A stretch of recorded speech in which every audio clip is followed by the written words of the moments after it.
ఆ ఊర్లో గెలుపు గుర్రం ఉందని.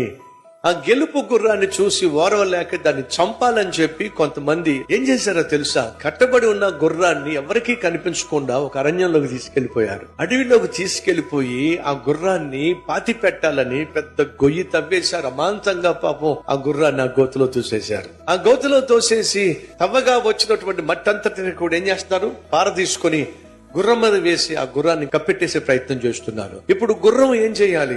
నేను ఎన్నో విజయాలు సాధించాను, ఎంతో మందికి సంతోషాన్ని పంచాను, నన్ను ప్రేమించి పెంచుకున్న యజమానికి నేను గర్వకారణంగా జీవించాను, కానీ ఈ రోజు ఆఖరికి ఇదిగో సమాధి అయిపోతున్నాను అని చెప్పి కృంగిపోవచ్చు, నీరు గారిపోవచ్చు, నిస్పృహకు లోనైపోవచ్చు, కుప్పకూలిపోవచ్చు. కానీ ఆ గుర్రం గెలుపు గుర్రం అండి, అంత సులభంగా ఓడిపోయేది కాదు. వీళ్ళు పార తీసుకొని మట్టంతా ఆ గుర్రం మీద వేసేస్తా ఉంటే ఆ గెలుపు గుర్రం తనకి గెలవడమే తెలుసు. ఏం చేసింది తెలుసా?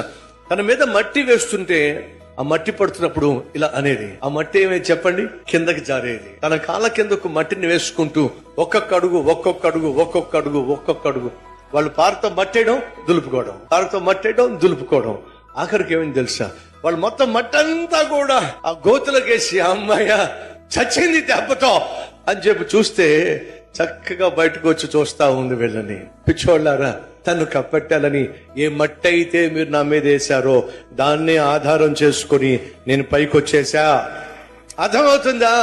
గెలుపు గుర్రాలు అంత సులభంగా సమాధి కావడం సాధ్యము?